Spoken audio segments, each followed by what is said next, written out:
Hola a todos, ¿qué tal? Bienvenidos a un nuevo vídeo de mi canal de psicobiología virtual. Hoy vamos a estar haciendo algo nuevo para nosotros, que es comentar algunas impugnaciones que creo que se podrían realizar en este segundo examen de el segundo semestre del 2022. Estoy haciendo este vídeo que no es habitual en mí porque realmente he visto que hay muchas preguntas impugnables y además están clarísimas desde mi punto de vista. Me estáis preguntando muchísimo por privado al respecto, así que directamente os voy a dejar un vídeo para que todos lo tengáis al abasto. Así que vamos allá. Primera pregunta. Respecto a la unión neuromuscular, sabemos que estas sinapsis A. Son siempre excitatorias. B. Se pueden establecer entre los botones terminales de las motoneuronas alfa y las fibras intrafusales. C. El potencial de la placa terminal desencadena el disparo del potencial de acción y la contracción de la fibra muscular. Y D. A y C son correctas. Os he marcado con este color medio naranja lo que yo creo, o sea, lo que yo pondría. Y en verde lo que os han corregido, ¿vale? Entonces, yo marcaría que A y C son correctas porque la unión neuromuscular, es decir, la activación del músculo por parte de una motoneurona es siempre en ese sentido, ¿vale? Siempre es activación y nunca inhibición. Entonces, aquí es donde tendríamos una sinapsis neuromuscular, ¿vale? ¿Qué tipo de neurotransmisor tenemos en la sinapsis neuromuscular? Pues siempre es el mismo, siempre es la acetilcolina. Y esta acetilcolina lo que va a producir es una excitación, ¿vale? Es una activación. Entonces, ¿qué es lo que yo diría, ¿vale? Para intentar impugnar esta pregunta? Pues, para empezar, que como ya he comentado, el único neurotransmisor que tenemos en la placa neuromuscular es la acetilcolina. No existen neurotransmisores inhibidores como el GABA, ¿vale? Ni como ningún otro, o sea, no hay neurotransmisores inhibidores, de tal forma que cuando el músculo se tiene que relajar, lo va a hacer por denervación, es decir, yo voy a dejar de darle activación, voy a dejar de darle señal a mi músculo para que de esta manera se pueda relajar, se pueda inhibir. Además, esta pregunta, o sea, el enunciado de esta pregunta sale literalmente en vuestro libro, ¿vale? Yo lo tengo en la página 362, pone: en los vertebrados, las sinapsis de la unión neuromuscular son siempre excitatorias, ¿vale? Así que no hay lugar a dudas. Siguiente, en situaciones de enfermedad, las citocinas. Bueno, pueden afectar al comportamiento al provocar una reorganización del estado motivacional del organismo. B. Informan al sistema nervioso central de que se ha producido una disminución de la actividad del sistema inmune. C. Solo participan en la modulación de los componentes fisiológicos de la enfermedad. Y D. A y B son correctas. Bien, fijaros que os han dado por correcta solamente la A. Yo diría que la B también es correcta, porque efectivamente cuando tenemos una enfermedad, ¿vale? Como nos dice en el enunciado, tenemos una disminución de la actividad del sistema inmune, o como mínimo en alguna de las fases existe esta disminución de la actividad, ¿vale? Vale, entonces, fijaros, en un proceso patológico, insisto en este concepto porque, como ya os he dicho, en el enunciado se nos habla de enfermedad, no se nos habla de infección, se nos habla de enfermedad en general. Y por lo tanto podríamos también estar hablando de otros procesos patológicos, como por ejemplo el cáncer, ¿vale? Entonces, existen obviamente varios niveles, digamos, de nuestro sistema inmune. Para empezar, para que se dé la patología, tenemos que tener nuestro sistema inmune más bajo de lo normal. Bien porque nuestro sistema inmune no esté preparado para el nuevo bicho, por ejemplo, lo que nos ocurrió con el SARS-CoV. Bien porque realmente tenemos las defensas bajas. Bien por lo que sea, nuestro sistema inmune no está actuando lo suficiente, ¿vale? En segundo lugar, lo que va a ocurrir si estamos sanos es que una vez que ya ha entrado el bicho y se comienza a generar una enfermedad, por ejemplo una infección, en este momento nuestro sistema inmune va a activarse a tope y todas nuestras células se van a reproducir muchísimo, ¿vale? Para poder combatir el agente patógeno en el caso de una infección. Sin embargo, ¿qué es lo que ocurriría en otros ejemplos patológicos? ¿Vale? Por ejemplo, en el cáncer. El cáncer es una patología que se da en un contexto de inmunosupresión. Esto es importante porque se ha estudiado muchísimo que realmente de forma diaria llegamos a producir cientos y miles de células cancerígenas en nuestro cuerpo. En todos nuestros órganos llegamos a producir de forma diaria cientos y miles de células cancerígenas que son inhibidas y que son atacadas por parte de nuestro sistema inmunológico. En un punto dado, este sistema inmunológico falla, se produce un contexto de inmunosupresión favorecido por el cáncer que le favorece su crecimiento, y ahí es donde se provoca el cáncer.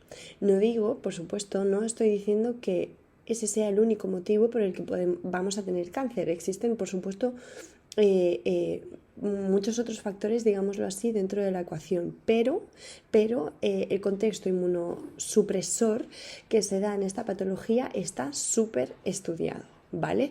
Entonces, repito, en la pregunta se os decía, en situación de enfermedad, por supuesto, en una situación de enfermedad como un cáncer, que también se os habla bastante de él en el libro, se da una disminución de la actividad del sistema inmune, ¿vale? Luego, el último motivo ya lo he estado comentando, y es que no se os indica exactamente a qué tipo de enfermedad se está haciendo referencia, ni en qué fase estamos, porque como ya he comentado anteriormente, dentro, por ejemplo, de una infección podemos tener fases de subida, fases de bajada del sistema inmunológico, ¿vale? Siguiente pregunta, un ejemplo de pregunta que yo creo que va a ser muy fácil impugnar, porque vamos a ver, es que esto no es que esté puesto en vuestro libro, es que está así descrito en todos lados, ¿vale? O sea, las diferencias entre la inmunidad natural y la inmunidad adaptativa se dan hasta en primaria, ¿vale? Entonces, va a ser, yo creo, muy fácil para vosotros poder impugnarla, pero obviamente quería añadirla a este vídeo porque de eso va, de impugnaciones, y porque quiero que sepáis que estoy con vosotros 100% en esto, ¿vale?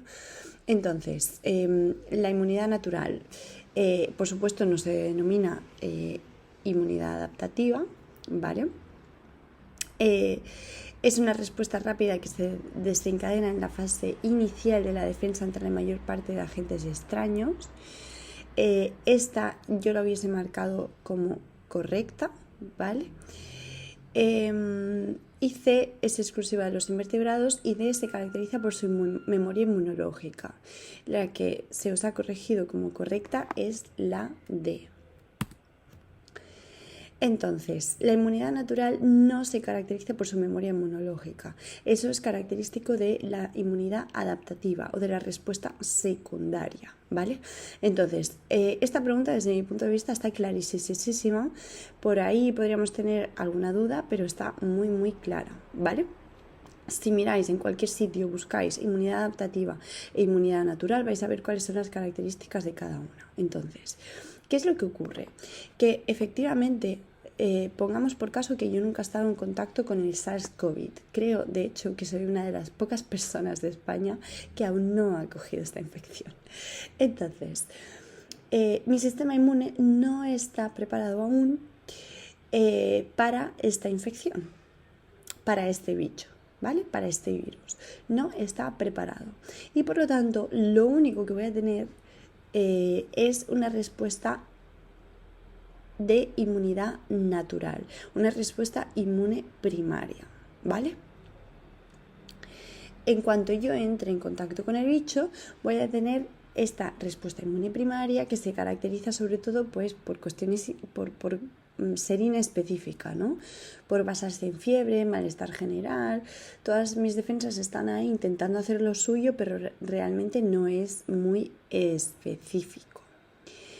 Con el tiempo, es decir, al cabo de una semana, por ejemplo, mis células se habrán organizado lo suficiente como para poder desarrollar una respuesta inmune que sea más específica para este bicho, ¿vale?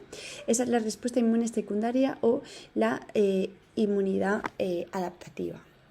En este caso, mi cuerpo, una vez que ya haya pasado el primer contacto con el SARS-CoV, va a desarrollar, pues como ya sabéis todos, una serie de anticuerpos y una serie de células que van a ser específicas para este bicho. Y por lo tanto, si yo volviese a entrar en contacto con él una segunda vez, mi cuerpo reaccionaría mejor y de una forma más rápida y probablemente no me encontraría tan mal.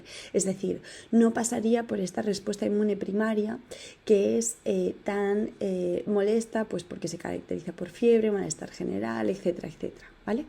Entonces, fijaros, este esquema de aquí nos representa lo que ocurriría en un primer contacto. Tendríamos primero una respuesta inmune primaria que no es específica, que no es demasiado rápida, que no es ninguna maravilla del universo, por así decirlo. Y luego, en segundo lugar, se me desarrollaría una respuesta inmune secundaria, que es bastante más potente, ¿vale? Más efectiva y que además me deja inmunidad, ¿vale? Que es lo que os dice la pregunta. Luego, fijaros, ¿qué es lo que ocurriría? ¿Vale? Fijaros en este esquema de la derecha. ¿Qué es lo que ocurriría cuando yo ya he estado en contacto anteriormente con ese bicho? Voy a desarrollar directamente mi respuesta inmunitaria secundaria, ¿vale? O adaptativa, ¿vale? Que se caracteriza por tener memoria. Tengo unas células que son específicas para el SARS-CoV y que fijaros cómo actúan muy rápido, ¿vale? Muy rápido. Generan un pico, ¡pum!, se elevan rapidísimo, actúan y vuelven a bajar, ¿vale? Por ahí es lo único que se me ocurre, es el único motivo por el que se me ocurre que han dado por falsa la opción B, ¿vale?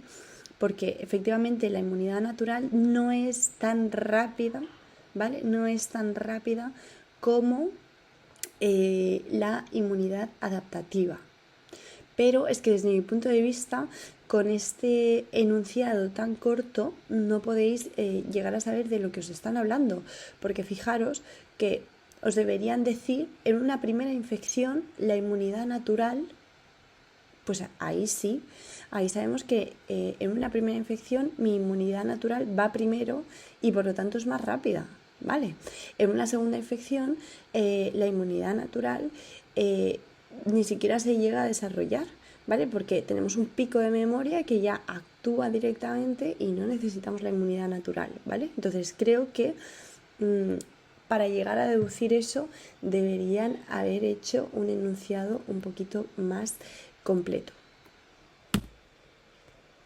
Bien, y la siguiente y última pregunta es esta, que nos habla sobre un experimento donde se inyecta testosterona a las ratas hembra durante los días previos al nacimiento.